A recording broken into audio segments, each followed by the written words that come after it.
حضرت عمر بن عبدالعزیز عراق میں رہنے والی ایک عورت تھی. اس عورت کا خامد فوت ہو گیا تو 5 بچیاں یتیم تھی. وہ عراق سے چلی اور جناب عمر بن عبدالعزیز کے پاس آئی کہ آپ میری بچیوں کا وظیفہ لگا دیں. وہ کہتی ہے جب میں پہنچی نا یہاں تو اب تو استقبال آنا جانا بڑے معاملات ہیں. اب تو بچی کی برات آئے اور 5 7 10 20 لوگ دروازے پہ کھڑے نہ ہو تو برات ناراض ہو جاتی ہے. کہتے ہمارا استقبال ہی کسی نے نہیں کیا. تو استقبال تو اب اس طرح ہے جس طرح نشہ نہیں ہوتا, یہ استقبال کی حالت ہے, امیروں سے لے کے غریبوں تک. مجھے پوچھا ہی نہیں کسی نے, کرسی نہیں دی, آگے نہیں بٹھایا. یہ والا معاملہ ہے. اور میں میری طرح کے لوگ نیک لوگوں کی بات نہیں کرتا. اب تو ہم دیکھتے ہیں فلاں مولانا کا استقبال ہو رہا ہے, فلاں کے لیے لوگ کھڑے ہو رہے ہیں, نعرے لگ رہے ہیں. اور اب تو میں دیکھتا ہوں ایسے ایسے ہاتھ لہراتے ہیں صوفی اور درویش کہلانے والے, جیسے سیاسی لیڈر لہرایا کرتے. یہ کیا طریقہ ہوا؟ یہ کون سا طرز زندگی؟ میرے نبی پاک صلی اللہ علیہ وسلم نے فرمایا جو خواہش کرے کہ میں آؤں اور لوگ کھڑے ہوں وہ تو جہنمی ہے, تو دوزخی ہے. سارے وہی طریقے ہمیں اختیار کرتے جا رہے ہیں, وہی پروٹوکول ہے ہر جگہ. وہ لوگ جن کے دروازے کھلے ہونے چاہیے تھے وہاں بھی ہر وقت کے لیے معاملات طے ہو گئے. یاد رکھیں میرے نبی پاک علیہ الصلوۃ والسلام نے جو تعلیمات دی. حضرت عمر بن عبدالعزیز رحمت اللہ تعالی علیہ, عورت کہتی ہے میں پہنچ گئی, میں نے لوگوں سے پوچھا گھر کہاں ہے, تو کہا وہ جہاں بوری لٹک رہی ہے نا باہر ٹاٹ کا پردہ لگا ہوا ہے وہ حضرت عمر بن عبدالعزیز کا گھر ہے. کہتی ہے میں دروازے پہ دستک دی, ایک عورت نے دروازہ کھولا تو مجھے بی بی جان کے اندر بلایا. تو ان کے گھر کے اندر جب میں داخل ہوئی تو بڑا سارا سین تھا, ایک جانب کنواں لگا تھا, ایک طرف ایک بڑا درخت تھا, اور ایک چھوٹا سا بنائی ہوئی تھی جگہ برتن دھونے کے لیے, اور بی بی نہ برتنوں کو مٹی لگا کے صابن لگا کے بیٹھی ہوئی تھی, کام کر رہی تھی وہ عورت. مجھے اس نے درخت کے نیچے بٹھایا, پانی پلایا. کیسے آئی ہو؟ میں نے کہا امیر المومنین سے ملنا ہے. کہنے لگی بیٹھو تھوڑی دیر میں آ جاتے. کہتی تھوڑی, میں نے سمجھا گھر کی کوئی ملازمہ ہے, میں بیٹھ گئی. تھوڑی دیر گزری پھر دستک ہوئی, اس بی بی نے اٹھ کے دروازہ کھولا تو جب وہ شخص اندر آئے تو کہنے لگی بڑی دیر سے برتنوں کو صابن لگا کے بیٹھی ہوں, کہاں رہ گئے تھے؟ کہتی ہیں وہ صاحب کہنے لگے بس ذرا مصروف ہو گیا تھا. دوڑے گئے, کنویں سے پانی نکالا, بی بی کو دیا, اس نے برتن دھوئے. کہتی ہے پھر تھوڑا سا سرکہ اور ایک رات کی روٹی وہ لائی, اس شخص نے کھائی.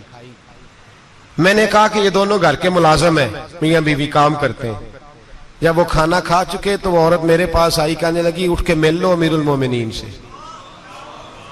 میں نے کہا کون امیر المومنین؟ تو کہنے لگی کب سے تو آئے ہیں, یہ جس نے کنویں سے پانی نکالا یہی مسلمانوں کا امیر ہے, اور یہ جس نے درخت کے نیچے بیٹھ کے سرکے سے روٹی کھائی ہے یہی ہے. یہ فرشتوں کی داستان نہیں, یہ وہ لوگ ہیں. میں رات کو بھی کہہ رہا تھا ایک جگہ پہ کہ یہ لوگ جو ہے نا جن کا آپ روز شکوہ کرتے ہیں حکومتیں بڑی خراب ہیں, یہ کوئی نہیں خراب, بالکل خراب نہیں. جتنے سیاسی لیڈر ہیں سارے صحیح ہیں. خراب وہ لوگ ہیں جو انہیں ووٹ دے کے لیڈر بناتے ہیں, بالکل خراب نہیں. میں تو ان کے حق میں ہوتا جا رہا ہوں. ناراض ہو گئے نا آپ لوگ؟ اللہ کرے تسی ہو جو تے اگلے الیکشن سے سیانے بھی ہو جو, آمین تو کہہ دیں. میں نے کوئی مشورہ نہیں دینا, اس لیے کہ میری نظر میں کوئی ایسا شخص نہیں جس کے لیے میں آپ سے کہہ سکوں کہ ووٹ دیں. اور ہم تو ایسی بات کریں تو کئی لوگ ناراض ہو کے چلے جاتے ہیں, لیکن کوئی پرواہ نہیں, اس لیے کہ یہ دین میرے نبی پاک کا دین صرف مسجد کا دین نہیں. انشاءاللہ آئندہ جمعہ نظریہ پاکستان بیان کروں گا اور بتاؤں گا کہ پاکستان کا مطلب کیا, لا الہ الا اللہ محمد رسول اللہ صلی اللہ علیہ وسلم. حضور کا جو قرآن نافذ ہوگا مسجد میں, وہ قرآن کچہری میں بھی نافذ ہوگا انشاءاللہ. اور وہ قرآن نافذ ہونے آیا ہے, اسمبلیوں میں وہی قرآن نافذ ہوگا انشاءاللہ. اور یہی چراغ جلے گا تو روشنی ہوگی. بیان کریں گے اور ڈٹ کے بیان کریں گے, آپ کو بتائیں گے. بات جو بات سمجھا رہا ہوں فی الوقت وہ سمجھے, مجرم وہ نہیں جو بڑا بن کے لوٹتا ہے, مجرم وہ ہے جو اس کو سپورٹ کرتا ہے, جس نے اسے بڑا بنایا ہے. یہ یاد رکھ لیں, ہماری کوئی بچت نہیں ہوگی, ہم سے پوچھا جائے گا. ہم سارے کچہری میں کھڑے ہوں گے, اللہ سوال کرے گا کہ تم بتاؤ تم ان کے مددگار کیوں بنے تھے, تم سپورٹ کیوں کرتے تھے, یہ پوچھا جائے گا اور ہم نے جواب دینا ہے. بہرحال عام دام پر سر مطلب جناب عمر بن عبدالعزیز رحمت اللہ علیہ کے وہ بی بی گئی تو کہنے لگی کہ یہ امیر المومنین نے کہا, وہ اٹھ کے حاضر ہوئی, کہا حضور میں عراق سے آئی ہوں, میرا خاوند فوت ہو گیا, میری 5 بیٹیاں ہیں, وظیفہ لگا دے. وہ بی بی کہتی ہے میرا دل تھا کہ یتیم بچیوں کا 100 دینار سال کا لگا دیں گے تو بڑی بات ہے. کہتی ہیں جب میں ان کے پاس گئی تو حضرت عمر بن عبدالعزیز کو بتایا تو وہ رونے لگ گئے اور مجھ سے معافیاں مانگنے لگے. میں نے کہا حضور آپ کیوں معافی مانگتے ہیں؟ تو کہنے لگے اس لیے معافی مانگ رہا ہوں کہ تو میری رعایا میں تھی اور تیری 5 بچیاں یتیم تھی, تجھے خود چل کے آنا پڑا ہے, میرا کام تھا تیری خبر لیتا, معاف کر دے اللہ کی رضا کے لیے. انہوں نے وظیفہ لکھنا شروع کیا تو میری ایک بچی کا 1000 دینار سال کا لکھا. میں نے کہا اللہ تیرا شکر ہے. پھر دوسری بچی کا 1000 لکھا تو میں نے کہا اللہ تیرا شکر ہے. تیسری کا 1000, چوتھی میں نے کہا شکر ہے. جب چوتھی کا لکھا تو میں نے کہا اللہ آپ کا اقبال بلند کرے, اللہ آپ کو ہمیشہ اسی طرح پھلتا پھولتا رکھے. کہتے ہیں جناب عمر بن عبدالعزیز نے قلم رکھ دیا, فرمانے لگے میں 5ویں کا وظیفہ نہیں لکھوں گا, 4 بہنوں سے کہنا بانٹ کے اسے بھی دے دیں. کہا حضور کیوں؟ آپ فرمانے لگے جب تک تو اللہ کا شکر ادا کر رہی تھی میں بھی رب سے جڑا ہوا تھا اور اللہ سے ڈر کے لکھ رہا تھا. اب تو نے میری تعریف کی ہے, اب میری ذات آ گئی ہے, اب میں اگر یہ وظیفہ لکھوں گا تو اس سے اللہ راضی نہیں ہوگا, اس سے میرے نفس میں ریا پیدا ہوگی. اب میں 5ویں کا نہیں لکھوں گا, جا اور جا کے عراق کے گورنر کو دے. بی بی کہتی ہے میں گھوڑے پہ بیٹھی اور میں چند دنوں کے بعد عراق پہنچی. جب سویرے آ کے میں نے والی عراق کو رکا دیا تو وہ چیخ مار کے رویا. میں نے کہا کیا ہوا؟ تو کہنے لگا بی بی آج رات کو حضرت عمر بن عبدالعزیز کا انتقال ہو گیا, فوت ہو گئے, تو انتقال کر گئے. کہتی میں بھی تڑپ کے روئی. میں نے کہا میری یتیم بچیوں کا کیا بنے گا؟ تو وہ گورنر کہنے لگا تیرے وظیفے جاری رہیں گے, تجھے ملتے رہیں گے. تو کہنے لگی کیسے؟ کہنے لگا میں اگر تو گورنر رہا تو تیرا وظیفہ جاری رہے گا, اور اگر گورنری سے اتر بھی گیا تو میں ذاتی طور پہ مالدار ہوں, پھر بھی تیری بچیوں کے ماہانہ پیسے پہنچتے رہیں گے. میں نے کہا تو کیوں دے گا؟ کہتی وہ رو پڑا. کہنے لگا اگر امیر حضرت عمر بن عبدالعزیز جیسے ہوں تو پھر اللہ گورنروں کے دلوں میں بھی رحم ڈال دیا کرتا ہے, پھر میرے جیسے لوگوں کو بھی وہ بدل دیتا ہے. حضرت عمر بن عبدالعزیز گھر آئے, 3 بیٹیاں تھیں. ایک کو آواز دی وہ آئی تو اس نے منہ پہ ہاتھ رکھا ہے, دوسری کو آواز دی وہ آئی تو منہ پہ ہاتھ رکھا ہے, تیسری کو آواز دی تو منہ پہ ہاتھ رکھا ہے. آپ نے اپنی بیوی سے کہا کہ یہ بچیاں منہ پہ ہاتھ کیوں تینوں نے رکھا ہوا, کیا بات ہے؟ تو بی بی رو پڑی, کہنے لگی 4 دن ہو گئے میری بیٹیاں پیاس سے روٹی کھا رہی ہیں, 4 دن ہو گئے. ان کے منہ سے بدبو آتی ہے اس لیے وہ آپ کے سامنے آتی ہیں تو منہ پہ ہاتھ رکھ لیتی ہیں 4 دنوں سے. بی بی رو رہی ہے, حضرت عمر جلال میں آ گئے. آپ فرمانے لگے تو یہ رو رہی ہے, تو روئی ہے, تو نے میرے گھر میں رہ کے اللہ کی ناشکری کی ہے, تو شکر ادا نہیں کرتی کہ 3 وقت پیاز اور روٹی تجھے گھر کی 4 دیواری کے اندر مل جاتا, رو رہی ہے. اور میں میرے ساتھ باہر نکل, تجھے وہ لوگ دکھاؤں جو جھونپڑیوں میں رہتے ہیں اور مانگ کے کھاتے ہیں, تجھے دکھاؤں.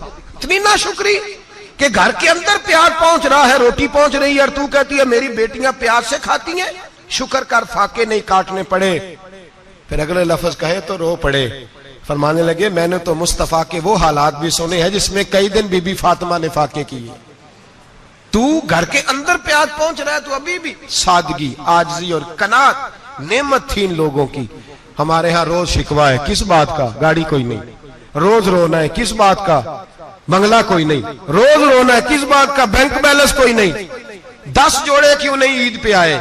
اور یہ صرف عورتوں کا مسئلہ نہیں, ہمارے اندر بھی یہ بات بدرجہ اولا. ہم روز اپنے آپ کو مسکین کہتے ہیں, غریب کہتے ہیں, لاچار کہتے ہیں, مجبور کہتے ہیں. کبھی دیکھو وہ جو جھونپڑیوں میں رہتے ہیں. رب رب کر دے بڈھے ہو گئے اتے ملا پنڈت سارے, رب دا کھوج کھرا نہ لبا اتے نہ کیتے بئی نظارے.